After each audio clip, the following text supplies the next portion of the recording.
बिस्मिल्लाहिर्रहमानिर्रहीम। अज़ीज़ तलबा तालिबात, अस्सलामु अलैकुम वरहमतुल्लाहि वबरकातुहू। नुमाया मेरा जौहर सूरते शमशीर हो जाए, नुमाया मेरा जौहर सूरते शमशीर हो जाए। तमन्ना है लफ्ज़ उर्दू आलमगीर हो जाए, तमन्ना है लफ्ज़ उर्दू आलमगीर हो जाए। अज़ीज़ तलबा व तालिबात, मेरा नाम अब्दुल कदीम है और मैं आप बच्चों को उर्दू ज़बान व अदब पढ़ाऊँगा। मेरी भरपूर कोशिश रहेगी कि आप बच्चों में उर्दू अदब का सही ज़ौक़ व शौक़ पैदा किया जा सके। सबसे पहले मैं आप तमाम बच्चों, बेटों और बेटियों को हिरा एजुकेशनल कम्प्लेक्स में दाखिल होने पर दिल की था गहराइयों से खुशामदीद कहता हूँ। अज़ीज़ तलबा, हमारी बेहतरीन दुआएं और नेक ख्वाहिशात हमेशा आपके साथ रहेंगी। अज़ीज़ तलबा, हमारी कौमी ज़बान उर्दू है। हमें अपनी ज़बान पे बड़ा फ़ख्र और बड़ा नाज है। उर्दू तुर्की ज़बान का लफ्ज़ है जिसके लुग़वी एतबार से मायने लश्कर के होते हैं। गोया कि हमारी ज़बान एक लश्करी ज़बान है जिसमें दुनिया की बड़ी बड़ी ज़बानों के अल्फाज दाखिल और शामिल हैं। हमारी उर्दू ज़बान में संस्कृत, फ़ारसी, अरबी, इंग्लिश, पुर्तगाली और दुनिया की बड़ी बड़ी ज़बानों के अल्फाज ना सिर्फ ये कि शामिल हैं, बल्कि हमारी ज़बान ने दुनिया की बड़ी बड़ी ज़बानों के लफ्ज़ अपने अंदर इस तरह समोल लिए हैं कि अब वो लफ्ज़ हमें जो हमारी ज़बान में शामिल हो चुके हैं दूसरी ज़बानों के, बिल्कुल भी अजनबी नहीं लगते। मिसाल के तौर पर लफ्ज़ कमरा है। हर घर के अंदर कमरे मौजूद होते हैं और ये लफ्ज़ बेसाख्ता हमारी ज़बान पे आ जाता है, लफ्ज़ कमरा। कभी हमने सोचा ये लफ्ज़ किस ज़बान का लफ्ज़ है? यह लफ्ज़ पुर्तगाली ज़बान का लफ्ज़ है, लेकिन हमारी ज़बान उर्दू ने इस लफ्ज़ को इस तरह अपने अंदर समा लिया कि अब उर्दू दान तबके के लिए यह लफ्ज़ एक लम्हे के लिए भी अजनबी नहीं रहा। अज़ीज़ तलबा, इस तरह एक और लफ्ज़ देखते हैं, इम्तिहान। यह लफ्ज़ अरबी ज़बान का लफ्ज़ है, लेकिन हमारी ज़बान उर्दू में इस तरह दाखिल हो चुका है कि अब यह लफ्ज़ हमारी ज़बानों पर सुबह शाम तवातर के साथ रहता है और हमें एक लहजे के लिए भी, एक लम्हे के लिए भी लफ्ज़ इम्तिहान अजनबी महसूस नहीं होता। इस तरह दिगर बड़ी बड़ी ज़बानों के अल्फाज हमारी ज़बान ने समो लिए हैं। मिसाल के तौर पर लफ्ज़ क्लास, इंग्लिश ज़बान का लफ्ज़ हमारी ज़बान में शामिल, बिल्कुल अजनबी नहीं लगता। लफ्ज़ पेन हमारी ज़बान में शामिल, बिल्कुल अजनबी नहीं लगता। लफ्ज़ मोबाइल हमारी ज़बान में इंग्लिश ज़बान का लफ्ज़ शामिल है, बिल्कुल अजनबी नहीं लगता। अज़ीज़ तलबा, ये हमारी ज़बान की बहुत बड़ी ख़ुसूसियत है कि ज़बान ने दुनिया के बड़े बड़े अल्फाज को अपने अंदर इस तरह जगह दी, इस तरह समो लिया कि उर्दू दान तबके के लिए भी वो लफ्ज़ बिल्कुल अजनबी नहीं रहे। अज़ीज़ तलबा, ये तो होगी हमारी ज़बान की एक बहुत बड़ी ख़ुसूसियत। अब हम एक और बात देखते हैं, क्या हमारी ज़बान की ख़ुसूसियत या अहमियत सिर्फ एक ही है? हरगिज़ नहीं। हमारी ज़बान की ख़ुसूसियात, अहमियत और अफादियत से किसी को इनकार नहीं है और उसकी कोई एक दो ख़ुसूसियात भी नहीं हैं, हज़ारों हैं, बल्कि मैं कहूँगा कि अनगिनत हैं। एक सबसे बड़ी जो अहमियत हम मुसलमानों के लिए उर्दू ज़बान की है वो ये है कि हम सब का यकीन है, हम सब का ईमान है कि हुज़ूर नबी अक़दस सल्लल्लाहु अलैहि वसल्लम पर नाज़िल होने वाली किताब कुरान मजीद ऐसी किताब है जिस पर अमल करने के बाद हम लोग, पूरी कौम दुनिया में भी और आखिरत में भी कामयाबी और फलाह हासिल कर सकती है। और कुरान पाक की तालीम को छोड़ दिया जाए तो दुनिया और आखिरत की ज़िल्लत हमारा मुकद्दर बढ़ सकती है। जो शायर मशरिक़ सर डॉक्टर अल्लामा मोहम्मद इकबाल ने फरमाया था, क्या फरमाते हैं? वो दुनिया में मुअज़्ज़ज़ थे मुसलमान होकर, वो दुनिया में मुअज़्ज़ज़ थे मुसलमान होकर और तुम खार हुए तारिके कुरान होकर। यानी जब तक तुम कुरान पाक के साथ जुड़े रहे, दुनिया की तरक्की तुम्हारे कदम चूमती रही और तुम आसमान पे की बुलंदी पे फायज रहे। और जब तुमने कुरान पाक को छोड़ दिया तो दुनिया की जिल्लत और रसवाई तुम्हारा मुकद्दर हो गई।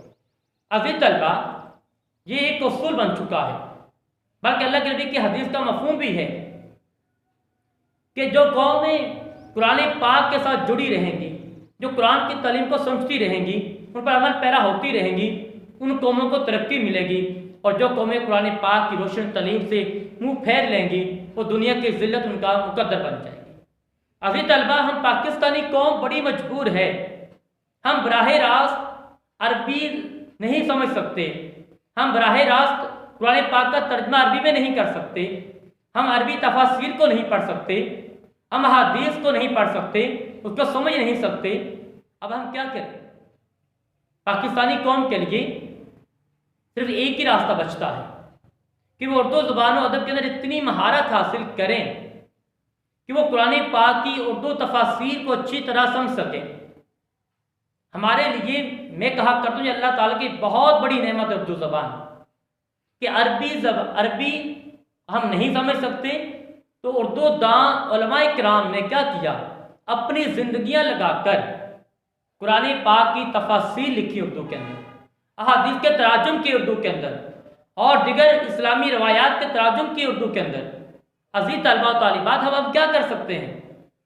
अब जबकि उलमाए किराम ने इतनी मेहनत की, जिंदगियां लगा दी अरबी तफासिर को उर्दू में लिख करते हुए, तराजुम करते हुए, अब हम पे लाजिम है, हम पर फर्ज है कि हम कम अज कम उर्दू के अंदर इतनी महारत हासिल कर लें कि उर्दू तफासिर को अच्छी तरह समझ सकें, ताकि हम कुरान पाक की रोशन तालीम से मुस्तफ़ीद होकर दुनिया और आखिरत की कामयाबी का उसूल हासिल कर मुमकिन कर सकें।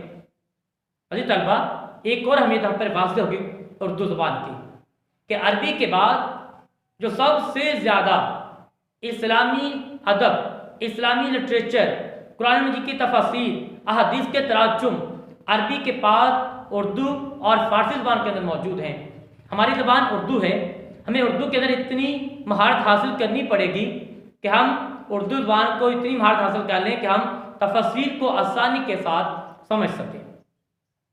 अजीज तलबा, उर्दू की अहमियत और अफादियत अपनी जगह मौजूद हैं। उर्दू ज़ुबान के हम पाकिस्तानियों पर एहसानात भी बहुत हैं। आज हम पाकिस्तान की आज़ाद फ़ज़ा में सांस ले रहे हैं। मैं पाकिस्तान की आज़ाद फ़िज़ा में आपको पढ़ा रहा हूँ, आप लेक्चर पढ़ रहे हैं, आप सुन रहे हैं, आप समझ रहे हैं। ये आज़ादी, इस आज़ादी की जो तहरीक थी, उसमें रूह का काम किस कौम, किस ज़बान ने अंजाम दिया था? कभी सोचा? हमारी तहरीक आज़ादी में रूह का काम अंजाम देने वाली ज़बान कोई और ज़बान नहीं थी, बल्कि उर्दू ज़बान थी।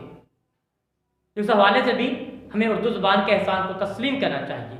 अब का नहीं ये साथ, ये सदियों का साथ है। अब का नहीं ये साथ, ये सदियों का साथ है। तश्कीले अर्ज़े वतन में उर्दू का हाथ है। तश्कीले अर्ज़े वतन में उर्दू का हाथ है। अज़ीज़ तलबा, मैं आपसे यही कहूँगा कि अज़ीज़, आप मेरे बेटों, मेरी बेटियों, आप भरपूर मेहनत करें, मुशक्क़त करें, ताकि आप लगातार मुताला करें, बातों को समझें, ताकि आप अपनी ज़बान को उस तरह समझ पाएँ कि आपको दुनिया के सामने ये ना कहना पड़े कि हमारी कोई ज़बान नहीं है। अज़ीज़ तलबा, आपको करना क्या पड़ेगा? आपको मेहनत करनी पड़ेगी। क्यों? जिंदगानी की हकीकत कोहकन के दिल से पूछ, जिंदगानी की हकीकत कोहकन के दिल से पूछ, जुए शीरो तेशा और संगे गिरा है जिंदगी। यानी कि बगैर मेहनत के हमें कुछ मिलने वाला नहीं है।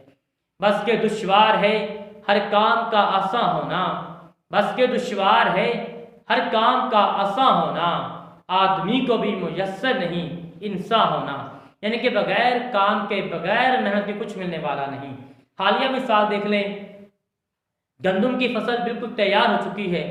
चंद ही दिन में कटाई होने के बाद गंदम के दाने और उसकी बोरियां हमारे घरों में होंगी, उसकी रोटियां पकेंगी, हम खाएंगे।